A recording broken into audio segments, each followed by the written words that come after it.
सुहागन स्त्री के लिए सिंदूर ही सबसे बड़ा सौभाग्य का चिन्ह होता है। सिंदूर विवाह के समय पर एक पति द्वारा प्रदान किया जाने वाला चिन्ह है। प्रयास करना चाहिए कि बीच मस्तिष्क में जहाँ से माताएं मांग निकालती हैं वहाँ पर सिंदूर को धारण करें। तभी से हनुमान जी को भी सिंदूर लगाने की परंपरा हुई।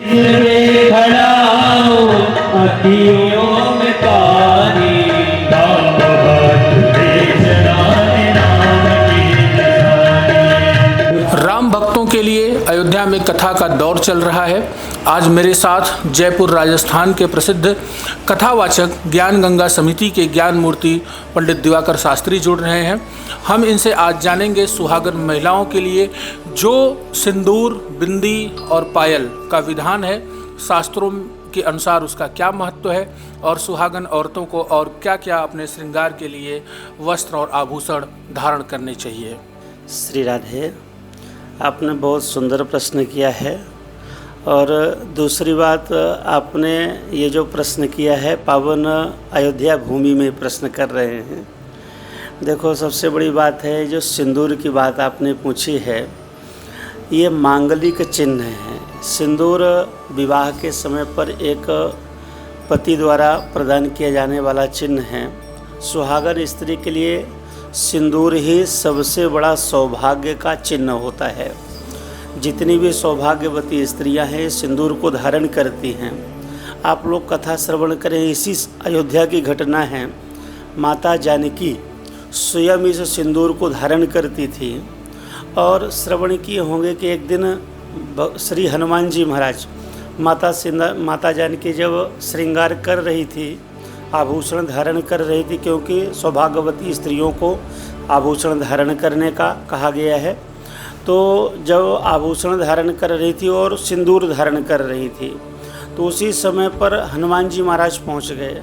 और हनुमान जी महाराज माता जानकी से पूछे कि माँ, आप क्या कर रही हो।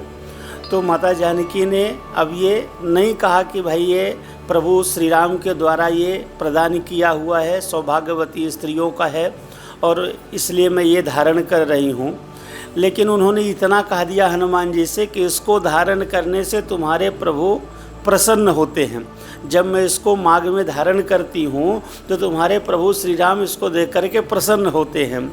हनुमान जी बस इतना सुने कि इसको देख करके हमारे स्वामी प्रभु श्री राम प्रसन्न होते हैं, और वहाँ से दौड़े हनुमान जी महाराज और उन्होंने किया क्या कि अपने संपूर्ण शरीर में सिंदूर का लेपन कर लिए।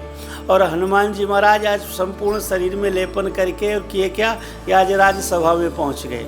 राज्यसभा में पहुंचे, सब लोगों ने देखे तो संपूर्ण शरीर में सिंदूर का लेपन किए हुए थे। और उसको देख करके राम जी भी देखे और बड़े प्रसन्न हुए। अच्छा, तभी से हनुमान जी को भी सिंदूर लगाने की परंपरा हुई। ऐसे आप देखोगे कोई भी जेंट्स ऐसे सिंदूर नहीं लगाते, अथवा किसी देवता को सिंदूर नहीं चढ़ता है। देवियों को तो सिंदूर चढ़ता है क्योंकि ये सौभाग्य का प्रतीक है, लेकिन किसी देवता को नहीं चढ़ता। परंतु हनुमान जी महाराज को चढ़ता है, क्योंकि उससे जब उनको पता चला कि प्रभु श्री राम प्रसन्न होंगे तो भगवान श्री हनुमान जी महाराज भी उसको धारण कर लिए। रही बात यह कि सौभाग्यवती स्त्रियां, ये जब विवाह होता है तो सिंदूर दान होता है। सिंदूर दान वहीं से जब बामे सिंदूर दाने चा, स्पष्ट हमारे शास्त्रों में आया है विवाह के अनुक्रमणिका में कि जब सिंदूर दान होता है सप्तपदी और सिंदूर दान, उसी समय से पत्नी मामांगी कहलाने की अधिकारिणी होती है। जब सिंदूर दान हो जाता है तभी पत्नी मामांगी कहलाती है। और आजकल ये परंपरा थोड़ी सी गड़बड़ हमारे समाज में होती जा रही है कि माताएं सिंदूर धारण करती तो है, लेकिन फैशन के ज़माने में हो क्या रहा है कि महाराज कहीं इधर से कर रही हैं, कहीं इधर लगा रही है, अथवा ऐसे जगह पर लगा रही कि दिखता नहीं।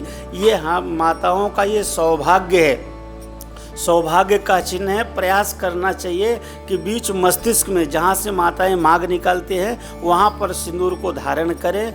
वह सौभाग्य की चीज़ है। विवाह के समय पर पति प्रदान करता है, वहीं से बामांगी वो बनती है और बांगी बनने की वो अधिकारिणी होती हैं। इसलिए प्रत्येक माताओं को चाहिए कि सिंदूर अवश्य धारण करें। उससे उनके जो स्वामी, क्योंकि देखो पति को ही परमेश्वर के रूप में जाना गया है, उससे उनकी प्रसन्नता होती है और सौभाग्य की रक्षा होती है। तो धारण अवश्य करना चाहिए। राधे राधे। बाकी और वस्तुएं जो बिंदी और पायल होता है, समस्त ये सौभाग्य की चीज़ें हैं, वो उसी समय पर धारण के ऐसे 16 श्रृंगार कहे गए हैं माताओं के।